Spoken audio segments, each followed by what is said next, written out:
चलो अगला टॉपिक लिखो, किरचॉफ का नियम।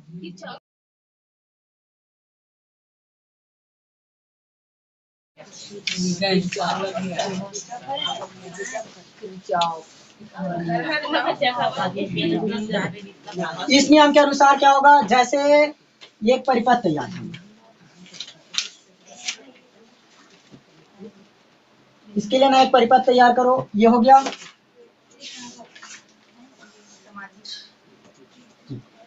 मान लीजिए बन गया। यहाँ से कोई धारा जा रही है, इसमें I1 ये हो गया, I2 I3, ये अंदर जा रही है। अब ये वाला बाहर निकल जाएगा, I4 और ये I5। तो संधि पर मिलने वाली कुल धाराएं, मतलब संधि पर आने वाली कुल धाराएं और संधि से बाहर जाने, ये जहां पर मिलता है उसे संधि कहते हैं। तो संधि पर जितनी धाराएं आएंगी उनका योग और संधि से बाहर जाएगी उन धाराओं का योग क्या होगा, बराबर होगा। यानी फिर संधि में मिलने वाली कुल धाराओं का बीजगणितीय योग 0 रहेगा। संधि पर मिलने वाली कुल धाराओं का बीजगणितीय योग 0, मतलब I बराबर 0। I मतलब क्या है, धारा, और ये दर्शाता है उसका योग, समेशन। दो प्रकार से बता रहा हूं ना, दोनों सरल है। देखो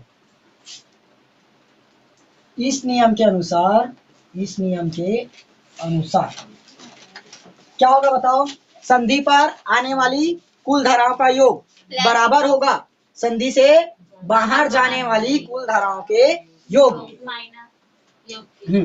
तो इस नियम के अनुसार संधि पर या संधि में आने वाली कुल धाराओं का बीजगणितीय योग संधि से बाहर जाने वाली धाराओं का बीजगणितीय योग के क्या होगा, बराबर। संधि से बाहर जाने वाली कुल धाराओं के बीजगणितीय योग के बराबर होता है। तो क्या बोला गया है, संधि में आने वाली कुल धाराओं का बीजगणितीय योग। तो बीजगणितीय योग या I, संधि पर जाने वाली मतलब आने वाली कुल धाराओं का बीजगणितीय योग बराबर होगा किसके, जो संधि से बाहर जा रही है। ये जैसे यहाँ देखो इस चित्र में संधि पर कौन कौन सी धारा जा रही है, I1 plus I2 plus I3। ये क्या हो रही है, संधि में प्रवेश कर रही है, संधि में अंदर जा रही है ना। ये तीनों धारा बराबर होगा। देखो संधि से मतलब संधि पर जाने वाली धाराएं बराबर संधि से बाहर जाने वाली धाराएं। अब बाहर कौन कौन सी धारा जा रही है, I4 और I5। तो दोनों का बीजगणितीय योग क्या होगा, बराबर हुआ। देखो क्या बन सकता है, संधि में प्रवेश करने वाली कुल धारा बराबर होगी किसकी, संधि से बाहर जाने वाली कुल धारा। हुआ, संधि में प्रवेश करने वाली धारा बराबर होगी किसके, संधि से बाहर जाने वाली के। तो जितना धारा प्रवेश करेगा उतना ही धारा बाहर जाएगा। देखो यहाँ पर I1 I2 I3 धारा क्या हो रही है, संधि में प्रवेश कर रही है। ये इस दिशा में जा रही है मतलब संधि में जा रही है, और ये बाहर निकल रही है। ये तीर का निशान बाहर की ओर है ना, तो ये बाहर निकल रहा है। तो कौन कौन सी धारा जा रही है, I4 I5। तो I4 और I5 इनका योग करना है, वो किसके बराबर होगा, जो संधि में आएगी। ये हो गया पूरा संधि में आने वाली धाराओं का योग, और ये वाला संधि से बाहर जाने वाली धाराओं का योग। दोनों का योग क्या होगा, बराबर होगा। अब यहाँ से हम लोग एक प्रकार से और बना सकते हैं परिभाषा। देखो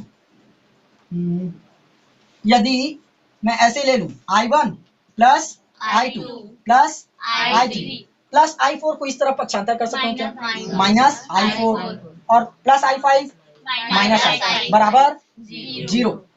पूरा पक्षांतर कर दिए तो 0। अब यहाँ से क्या लिख सकते हैं, इसके अकॉर्डिंग परिभाषा क्या बना सकते हो, संधि पर मिलने वाली कुल धाराओं का बीजगणितीय योग क्या होगा? शून्य होता है। हो गया। देखो, संधि पर मिलने वाली कुल धाराएं, अब चाहे बाहर जाए या अंदर आए, उनका हमें क्या करना है? योग। और पूरे का योग क्या होगा? शून्य। देखो कि ये भी I1 I2 I3 अंदर जा रही है तो किसमें है? प्लस में। I4 I5 बाहर जा रही है तो किसमें है? माइनस में। तो इनको जोड़ दिए तो कितना निकला? शून्य आया। संधि पर मिलने वाली कुल धाराओं का बीजगणितीय योग शून्य होता है। ये होगा संधि पर मिलने वाली कुल धाराएं। पूरा I1 से I5 धारा मिल रही है संधि में, तो इनका बीजगणितीय योग निकाले तब क्या आया? शून्य। अब यहीं से अगर मान लो यहाँ से नहीं निकाल रहे हैं, इसका प्रयोग करके नहीं निकाल रहे हैं, अलग से निकालना चाहे तो आप देखो, संधि पर मिलने वाली कुल धाराओं का बीजगणितीय योग शून्य होगा। तो संधि पर आने वाली धारा इसको किस में लेना है? प्लस में। और बाहर जाने वाली धारा को माइनस होगा। तो अब इसके अकॉर्डिंग बनाते हैं। अभी ये बनाने का मत सोचो, ये पहला परिभाषा है और ये वाला दूसरा। इसके अनुसार क्या बन सकते हैं?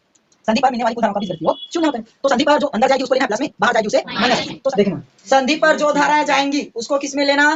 प्लस में। और जो धारा बाहर निकली उसको माइनस में। तो यहाँ ध्यान देना, I1 धारा क्या हो रही है? अंदर जा रही है, तो उसको किस में लेना है? प्लस में। तो I1 प्लस में आएगा।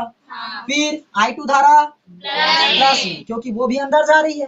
और I3 धारा भी प्लस में। अब ये बताओ I4 किस में होगा? माइनस में। क्यों?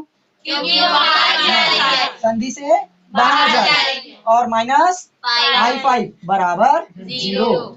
देखो दोनों में सेम निकला आया। तो कोई भी नियम लगाओ, यदि संधि में आने वाली कुल धाराओं का बीजगणितीय योग बराबर होता है किसके? संधि से बाहर जाने वाली धाराओं के बीजगणितीय योग के। तो ये हो गया संधि पर आने वाली धाराएं, और ये संधि से बाहर जाने वाली धाराएं, दोनों को क्या कर दिए? बराबर कर दिए। अब दूसरा परिभाषा क्या कहता है? आने वाली मतलब मिलने वाली कुल धाराओं का बीजगणितीय योग शून्य होगा। तो ये हो गया, तीनों आने वाली धाराएं हैं वो, और ये बाहर जा रही है वो वाली धारा। तो बाहर जा रही है इसलिए माइनस में लिए, बराबर क्या आया? 0। समझ गए ना? अब यदि इसकी जगह न्यूमेरिकल में फाइंड करने बोले तो इस पर ज्यादा हो गया। देखो बनाता हूं इस पर। ये हो गया 2 एम्पियर की धारा, यहाँ 3 एम्पियर, इस पर 4 एम्पियर और इस पर 3 एम्पियर। अब बताओ इसका मान क्या निकलेगा?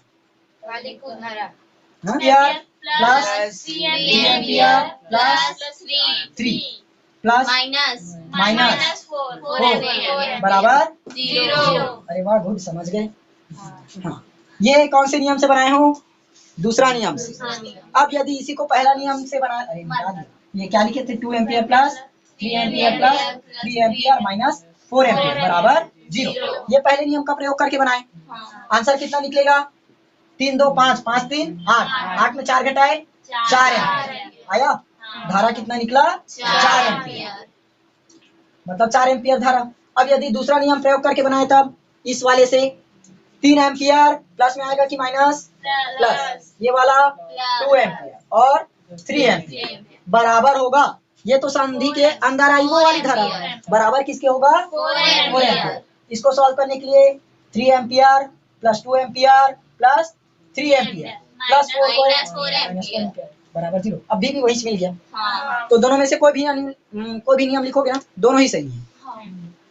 अब जो याद रखना चाहो रख सकते हो।